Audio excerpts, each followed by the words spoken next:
வணக்கம். ரூஸ்டரின் crime time ஸ்டோரிகளை நீங்க பெரிய அளவில் பாராட்டி வருகிறீர்கள், அதை சப்போர்ட்டும் செய்து வருகிறீர்கள். இதற்காக நன்றிகள் பல. ஊட்டி நேச்சுரல்ஸ் வழங்கும் ஹாப்பி கப்பிள்ஸ் மூலிகை பொடி ஆண்களின் நரம்பு பலவீனம், உடல் மற்றும் மனச்சோர்வு உள்ளிட்ட தீர்வாக இருக்கும் சிறந்த இயற்கை நிவாரணி. 30க்கும் மேற்பட்ட மூலிகைகளை கொண்டு இயற்கையான முறையில் 85 வருட பாரம்பரிய தயாரிப்பில் உருவான ஹாப்பி கப்பிள்ஸ். இன்னைக்கு நான் கொண்டு வந்த ஸ்டோரி ஒரு அமானுஷ்ய கதை.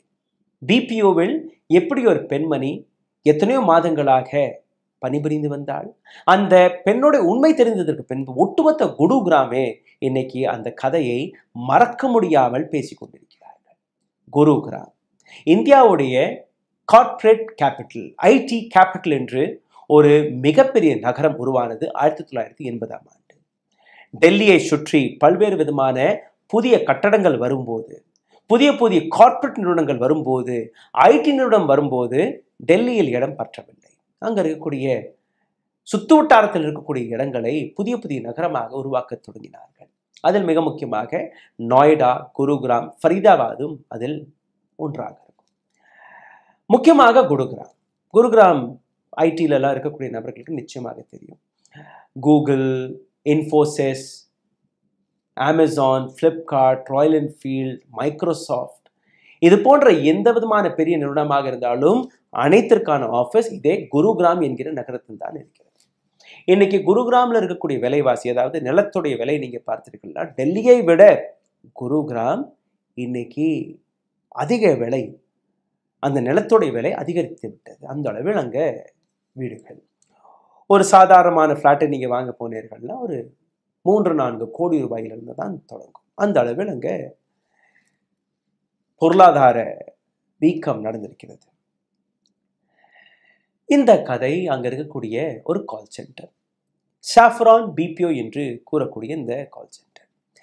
இப்ப இதே குருகிராமுடைய இன்னொரு கதையும் நான் உங்களுக்கு கூறுகிறேன். 1980ஆம் ஆண்டு குருகிராம் உருவாகும் போது, அதற்கு முன்பு நீங்க பார்த்தீர்கள்னா அங்க கிரைம் மிகப்பெரிய அளவில் அதுவும் தொடங்கியது.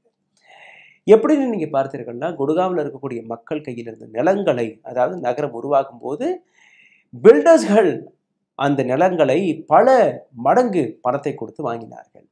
அப்போ ஒரு ஏழை விவசாயி கையில் திடீரென்று பணம் வருகிறது. பணம் வரும்போது கிரைமும் வருகிறது.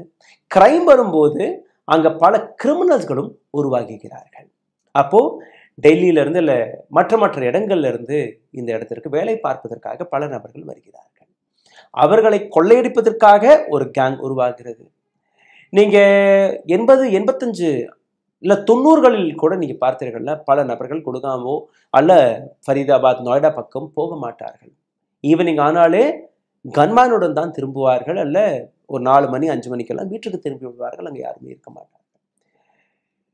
இரவு ஒரு ரோட்டை நீங்க பார்த்துட்டு வாருங்கள், காலையில் நீங்க பார்த்தீர்கள்னா ஒரு 4-5 டெட் பாடிஸ்கள் கணக்கும் குருகிராம், நொய்டாவில், முக்கியமாக குருகிராமில்.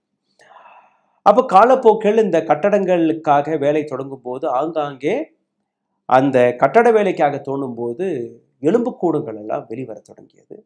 எப்பெல்லாம் அவர்கள் கொன்று அங்கெல்லாம் புணங்களை பிதைத்து வைத்தார்களோ அது எல்லாமே கொஞ்சம் கொஞ்சம் தோண்ட வருகிறது. அப்போ ஒட்டுமொத்த குருகிராமே நீங்க பார்த்தீர்கள்னா ஒரு விதமான சுடுகாடாக தான் பார்க்கப்பட்டது. இப்போ இதே போன்ற ஒரு சுடுகாடு மீது கட்டப்பட்ட ஒரு பிபிஓ, சாஃப்ரான் பிபிஓ என்று அழைக்கப்படக்கூடிய இந்த இடம். இன்னைக்கும் நீங்க பார்த்தீர்கள்னா குருகிராமில் இருக்கக்கூடிய பல நபர்கள் இந்த கதையை மறக்காமல் அதை ஞாபகத்தில் வைத்திருக்கிறார்கள். ரோஸ் என்கிற இந்த பெண்ணுடைய வயது ஒரு 26, 27 இருக்கும். சாஃப்ரான் பிபிஓவில் பணிபுரியக்கூடிய இந்த பெண்மணி பல நபர்களுக்கு தெரிந்த பெண்மணி. கால் சென்டருடைய வேலை என்ன? வெளிநாடுகளிலிருந்து ஒரு ப்ராஜெக்ட் எடுத்து அவர்களுக்கான அந்த கால் சென்டர் வேலையெல்லாம் பார்ப்பார்கள். சாதாரணமாக நீங்க பார்த்தீர்கள், ஒரு கால் வந்தால் 2லிருந்து 5 நிமிடத்திற்குள் அந்த காலை முடித்து விடுவார்கள். நீங்களும் அதை எக்ஸ்பீரியன்ஸ் செய்திருப்பீர்கள். ரோஸுக்கு ஒரு ஃபோன் வருகிறது. ஃபோன் எடுத்து ரோஸ் பேச தொடங்குகிறார். பேசிக்கொண்டே இருக்கிறார். 5 நிமிடம் 10 நிமிடமாக மாறுகிறது, 15 நிமிடமாக மாறுகிறது, அரை மணி நேரம் ஆகிறது, 1 மணி நேரம் ஆகிவிட்டது. அங்க இருக்கக்கூடிய ஃப்ளோர் சூப்பர்வைசர் ரோஸை தொடர்ந்து கண்காணித்துக் கொண்டிருக்கிறார். என்ன ஒரே நம்பர்ல இருந்து ஃபோன் வருது, அந்த நம்பரையே தொடர்ந்து ரோஸ் பேசி கொண்டிருக்கிறார். கொஞ்ச நேரம் கழித்து ரோஸ் அந்த ஃபோனை வைக்கிறார். ஒரு மணி நேரம் 1.5 மணி நேரம் பேசியிருக்கார். அப்போ அங்கே இருக்கக்கூடிய ஃப்ளோர் மேனேஜர் அவருடைய மனதில் இருக்கக்கூடிய விஷயம், கேள்வி, பெரிய பிரச்சனை போல, அதை சால்வ் செய்வதற்கு இவ்வளவு நேரம் ஆயிடுச்சு. ஆனால் அந்த ஃபோனை வைத்தவுடன் ரோஸ் முகத்தில் ஒரு மரண பயம், வேர்த்து விறுவிறுத்து. ரோஸ்க்கு ஒன்றுமே புரியவில்லை. ரோஸை யார் கேள்வி கேட்டாலும் ஒரு மிகப்பெரிய ஆக்ரோஷத்துடன் பதில் கொடுத்திருக்கிறார். பதில் கூறுவதை விட முறைத்து மட்டும்தான் பார்த்திருக்கிறார் ரோஸ். யாருமே எந்த விதமான கேள்வியும் கேட்க முடியவில்லை. யாருக்கும் ஒன்றுமே புரியவில்லை. ரோஸ் திடீரென்று எழுந்து நின்று தன்னுடைய பேக் எடுத்து அங்கிருந்து போயிடுறாரு வீட்டுக்கு. அடுத்த நாள் ரோஸ் அந்த வேலைக்கு வரவில்லை. அடுத்த நாள், 3வது நாள், 4 நாள், ஒரு 3 நாட்கள் கழித்ததற்கு பின்பு மேனேஜர் அவருடைய ரோஸுடைய மற்ற கொலீக்ஸ்களிடம் கேட்டிருக்கிறார், எங்க அந்த பொண்ணு அன்னைக்கு அப்படி நடத்திட்டு போனாங்களே, எங்க காணுமே. அவர்களும் இல்லை, நாங்களும் பார்க்கல, 2-3 நாளாக இந்த பெண் வரவில்லை. சரி, அந்த மேனேஜர் அந்த பெண்ணுடைய ஃபோன் நம்பர் ஏதாச்சும் இருந்தால் பாருங்க. இல்லை, ஃபோன் நம்பர் கிடையாது, ஆனால் அந்த பெண்ணுடைய அட்ரஸ் இருக்கிறது. இப்போ கால் சென்டர்லாம் நீங்கள் பார்த்துருக்கீங்களா, இரவு நேரத்தில் தான் அந்த கால் சென்டர் நடக்கும். டிரைவர்ஸ் தான் அந்த முக்கியமாக ஸ்டாஃப் எல்லாம் கூட்டிகிட்டு வருவது, கூட்டிகிட்டு போவது, இந்த வேலையெல்லாம் பார்ப்பார்கள். அதில் ஒரு கால் சென்டர் டிரைவர், அவர் பல முறை ரோஸ் இந்த பெண்ணை வீட்டுக்கு விட்டுட்டு வந்திருக்காரு. அவருடைய வீடு அவருக்கு தெரியும். இந்த பெண்ணுடைய வயது ஒரு 27-26 வயது இருக்கும்.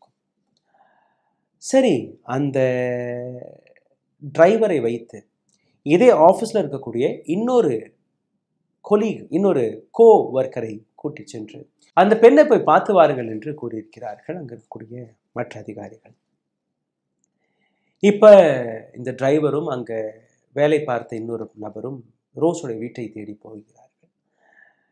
ரோஸுடைய வீட்டை அடையாளம் கண்டுபிடித்து அங்கே போய் பார்க்கும்போது ஏற்கனவே பலமுறை அந்த வீட்டில் தான் இறக்கி இருக்கிறார் அந்த டிரைவர். வீடு நன்றாக தெரியும். அங்கே போய் கேட்கும்போது அந்த வீட்டுடைய ஹவுஸ் ஓனர், வீட்டு முதலாளி, என்ன வேணும்னு கேட்கும்போது இந்த மாதிரி ரோஸ் என்கிற ஒரு பெண் இங்கே தான் இருக்கிறார், 2-3 நாளாக வரலை, எந்த விதமான இன்ஃபர்மேஷனும் கொடுக்கல, நாங்கள் பார்க்க வந்திருக்கோம். இல்லையா, இங்கே ரோஸ்னு யாருமே கிடையாது அப்படின்னு கூறியிருக்காரு. இல்லை, நாங்கள் எங்களுக்கு நல்லா தெரியுங்க தான் அந்த பெண்ணுடைய வீடு. சரி, ஃபோட்டோவை காட்டுங்க, இந்த பாருங்க அவங்களுடைய ஐடி கார்டுடைய இன்ஃபர்மேஷன் இங்கே தான் அட்ரஸ் கொடுத்துருக்காரு, இதுதான் அந்த பெண்ணுடைய ஃபோட்டோ. இந்த பெண்ணை நாங்கள் என்றைக்குமே பார்க்கவில்லை என்று அவர் கூறுகிறார். அப்போது இந்த 2 பேருக்குமே புரியலை. இங்கே தான் விட்டுட்டு போகிறோம், இங்கேருந்து தான் பிக் பண்ணுறோம், ட்ராப் பண்ணுறோம், எல்லாமே நாங்கள் பண்ணுறோம், எப்படி இவர் இல்லைன்னு சொல்கிறாரு, இதுக்கு பின்னாடி ஏதாச்சும் மர்மம் இருக்குது, அந்த பெண்ணை கொலை செய்து விட்டார்களோ என்னவோ என்கிற ஒரு விஷயம். இப்போ உடனடியாக இவர்கள் ஆஃபீஸுக்கு போய் ஆஃபீஸில் தகவல் கொடுக்குறார்கள். ஆஃபீஸ் போலீஸார்களுக்கும் தகவல் கொடுக்குது. போலீஸ் அதே ஹவுஸ் ஓனரை போய் மீண்டும் ஒரு முறை விசாரிக்கும்போது தெரிய வரக்கூடிய விஷயம், நிச்சயமாக அந்த பெண் அங்கே தங்குவதில்லை. அப்போ ஏன் அந்த பெண் தவறான அட்ரஸ் கொடுக்கணும்? பல பேர் இது மாதிரி இல்லீகலாக வேலையெல்லாம் பார்க்கும்போது தவறான அட்ரஸை கொடுத்து விடுவார்கள். அந்த நோக்கத்தில் இவர்கள் பார்த்திருக்கிறார்கள். ஆனால் இதற்கு பின்புதான் உங்கள் ட்விஸ்ட் நடக்கிறது. 1 மணி நேரம் 1.5 மணி நேரம் ரோஸ் யாருக்கிட்ட பேசிட்டு இருந்தா, அந்த பேசினதுக்கு அப்புறம் ஏன் இப்படியெல்லாம் நடந்துச்சுன்னு அந்த இன்வெஸ்டிகேஷன் நடக்கும்போது மேனேஜருக்கு தெரிய வந்த விஷயம், யாருக்கிட்டையுமே ரோஸ் பேசவில்லை, ரோஸருக்கு எந்த விதமான ஃபோன் காலுமே வரவில்லை, எதுவுமே ரெக்கார்ட் ஆகவில்லை என்கிற ஒரு விஷயம் தெரிய வருகிறது. இதற்கு பின்பு இன்னொரு குழப்பம். ரோஸ் பேசும்போது நான் பார்த்தேன், எனக்கு முன்னாடி தான் அந்த கால் நடந்தது. 1.5 மணி நேரம் வரை ரோஸ் பேசி கொண்டிருக்கிறார். திடீரென்று ரோஸ் வருவதல்ல, அந்த இன்கமிங் கால் ரெக்கார்டும் காணவில்லை. இப்போ ரோஸை எப்படியாவது கண்டுபிடிக்கணும். போலீஸார்கள் மற்றும் ஆஃபீஸில் இருக்கக்கூடிய அதிகாரிகள் சேர்ந்து கண்டுபிடிப்பதற்காக வேலை பார்க்கிறார்கள். இப்போ எப்படியோ ஒரு விதத்தில் ரோஸோடைய உண்மையான அவருடைய பெற்றோர்கள் இருக்கக்கூடிய இடத்தை கண்டுபிடிக்கிறார். இப்போ ஒரு புதிய டீம், ஆஃபீஸ்ல இருந்து ஒரு புதிய டீம் ரோஸுடைய வீட்டுக்கு போகிறது, அவருடைய பெற்றோர்கள் இருக்கக்கூடிய வீட்டுக்கு. அங்கே போய் ரோஸோடைய பெற்றோர்களை சந்தித்து இந்த மாதிரி நாங்கள் ரோஸ் என்கிற எங்களுடைய எம்ப்ளாயை தேடி வந்திருக்கிறோம். அந்த பேரை கேட்ட உடனே அவருடைய அப்பா அம்மா 2 பேருமே பெற்றோர்கள் ஷாக் ஆகிறார்கள். அதாவது எப்படி, என்ன ஆச்சு எங்களோட மகளுக்கு, என்ன பேசுகிறீங்க? இல்லை மேடம், அவங்க எங்களோட ஆஃபீஸில் தான் வேலை பார்த்துட்டு இருந்தாங்க. 3-4 நாட்களுக்கு முன்பு இந்த மாதிரியெல்லாம் நடந்துச்சு, அதுக்கப்புறம் வரலை. எப்போலேருந்து எங்களுடைய உங்களோட ஆஃபீஸில் வேலை பார்க்குது? இந்த மாதிரி ஒரு 2-3 மாதங்களாக வேலை பார்த்துட்ருக்கு. நீங்கள் ஏதோ தவறான வீட்டுக்கு வந்துட்டீங்க, இங்கெல்லாம் அப்படி யாருமே கிடையாது. இல்லை மேடம், இந்த அட்ரஸ் தான் கொடுத்தாங்க, இதுதான் அவருடைய அடையாளம். மறுபடியும் ஃபோட்டோவை காட்டுறாங்க. ஃபோட்டோ மட்டுமல்ல, அந்த பெண்ணுடைய ஐடி கார்டையும் காட்டுறார்கள். அந்த ஐடி அண்ட் ஃபோட்டோ 2யுமே பார்த்த உடனேயே அவர்கள் சம்பித்து விடுகிறார்கள். அதாவது பெற்றோர்கள் என்னன்னு கேட்கும்போது, எங்களுடைய மகளான ரோஸ், யாரை நீங்கள் தேடி வருகிறீர்களோ, 8 ஆண்டுகளுக்கு முன்பு ஒரு ஆக்சிடென்ட்டில் இறந்து போனார். குருகிராம் என்கிற இந்த இடத்தில் இறந்து போனார். அவர்களுக்கு ஒன்றுமே புரியலை, என்ன நடக்கிறதுனே புரியலை. 8 வருடத்துக்கு முன்பா, 3 மாதம் 4 மாதங்களுக்கு முன்பு தானே இந்த ஆஃபீஸில் இணைந்தார். எங்களுக்கு நன்றாக தெரிந்த ஒரு பெண்மணி, எப்படி நீங்கள் பேசுகிறீங்கன்னு கேட்கும்போது, அப்போது அங்கேருந்து குட்காவிலிருந்து அடுத்த டீம் வருகிறது, போலீஸ் அண்ட் உயர் அதிகாரிகள். அவர்கள் மீண்டும் விசாரிக்கும் போது தான் தெரிய வருகிறது, உண்மையிலேயே ரோஸ் இறந்து விட்டார். உண்மையிலேயே ரோஸுடைய போஸ்ட்மார்ட்டம் ரிப்போர்ட்லேருந்து அனைத்துமே அவர்களுடைய பெற்றோர்கள் கையில் இருக்கிறது, எடுத்து போடுகிறார்கள். எந்த ஃபோட்டோவை அவர்கள் கொண்டு வந்தார்களோ அதே பெண்ணுடைய ஃபோட்டோ அவர்களுடைய வீட்டிலும் மாட்டியிருக்கிறது.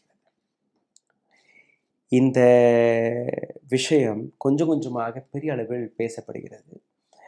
பிபிஓ கால் சென்டரை நடத்தக்கூடிய நபர்கள், இந்த விஷயம் வெளிவந்தால் எங்களுக்கு கெட்ட பேர் ஆகிவிடும், அல்ல இந்த ஆஃபீஸில் யாருமே வேலை பார்க்க மாட்டார்கள். அதை காரணம் காட்டி யாருமே இந்த விஷயத்தை உண்மை என்று நம்பக்கூடாது என்கிற விஷயத்தை வைத்து அவர்கள் மறைக்க பார்த்தார்கள். ஆனால் இந்த ஸ்டோரி பல ஆய்வுகளுக்கு பின்பு, பல போலீஸ் ரெக்கார்டுகளுக்கு பின்பு அங்கே இருக்கக்கூடிய லோக்கல் பத்திரிகைகளில் வர தொடங்கிவிட்டது. இதை பற்றி ஒரு சினிமா படமும் எடுத்திருக்கிறார்கள். ஏதோ ஒரு திரைப்படத்தில் இந்த ஸ்டோரி வந்திருக்கிறது.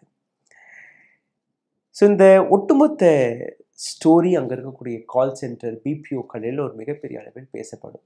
குடகாவில் யாரெல்லாம் இருக்கிறார்களோ அவர்கள் இங்கே போய் கேட்டீர்கள்னா, ரோஸோடைய அந்த அமானுஷ கதை உங்களுக்கு தெரியுமான்னு நீங்கள் கேட்டீர்கள்னா அவர்கள் கூறுவார்கள், இது போலீஸின் ஒஃபிஷியல் ரெக்கார்ட் மற்றும் இந்த பிபிஓ, சாஃப்ரான் பிபிஓ என்று அழைக்கக்கூடிய இந்த இடத்தில் ரெக்கார்ட் செய்யப்பட்ட அமானுஷ கதை. மீண்டும் ஒரு கதையுடன் உங்களை சந்திக்கும் வரை நன்றி, வணக்கம். ஊடகம் கார்ப்பரேட் அரசியல்வாதிகளின் கைப்பாவையாக, அடிமைகளாக இருந்தது போதும். இனி சாட்டை எடுத்து சுழற்றும் நேரம் வந்துவிட்டது. ஊடகம் பொதுமக்களாகிய உங்களுக்காக, உங்களாலேயே இயக்கப்பட வேண்டும். ஊடக சுதந்திரத்திற்காக உங்களின் பங்களிப்பை இன்றே அளித்திடுங்கள்.